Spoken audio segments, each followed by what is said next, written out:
Hello everyone, welcome again. তোমাদেরকে আমার আরও একটা মিনি ব্লগে অনেক অনেক ওয়েলকাম জানাচ্ছি। আশা করছি সবাই খুব ভালো আছো এবং সুস্থ আছো।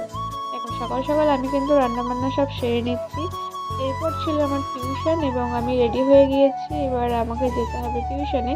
তার জন্য আমি আমার গাড়িটাকে রেডি করছিলাম। আমি তো রেডি হয়েছি, গাড়িটাকে তো রেডি করতে হবে, তাই না? তো গাড়িটা ঢাকা ছিল, সেটাই খুললাম এবং এই যে আমার গাড়ি, যেটা কিনা একদমই রেডি এবার যাওয়ার জন্য। গাড়িটা নিয়ে এখন যেতে হবে। আর আমি একটু ডিক্কিতে কিছু জিনিস রাখবো, তাই একটু ডিক্কিটাও খুলে নিলাম রাখার জন্য। হয়ে গেছে, এবার আমাকে গাড়িটা নিয়ে বেরোতে হবে।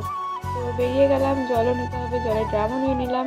এবং দেখো আমি কিন্তু পৌঁছে গেছি আমার টিউশনে এবং সেটা শেষ করেছি। আর রাত হয়ে গিয়েছিল, রাতে গিয়েছিলাম একটা জায়গাতে। কোথায় গিয়েছি দেখো, তোমরা কি ভিডিও দেখে কেউ বুঝতে পারছো এটা কোন জায়গা হতে পারে? এখানে হচ্ছিল মহোৎসব। তো আমরা মহোৎসবে গিয়েছিলাম। তো মহোৎসবে যেতে কিন্তু বেশ ভালো লাগে, আর সেখানে গেলে মনটাও ভালো হয়ে যায় আর কি। তার জন্য এখানে এখন সন্ধ্যা আরতি হচ্ছিল, তাই সবাই নাচছিল পরিবারে আর কি। এটা কিনা খুব ভালো লাগে, খুব সুন্দর লাগে দেখতে। আমরাও সেটা দাঁড়িয়ে দাঁড়িয়ে দেখছিলাম। আর এইভাবেই আজকে দিনটা শেষ হলো। আজকে সারাদিনটা এইভাবেই কাটলো। তোমাদের কেমন লাগলো আমার ভিডিও অবশ্যই জানিও। দেখা হচ্ছে পরের ভিডিওতে। ভালো লাগলে একটা লাইক কমেন্ট করে দিও। সেটা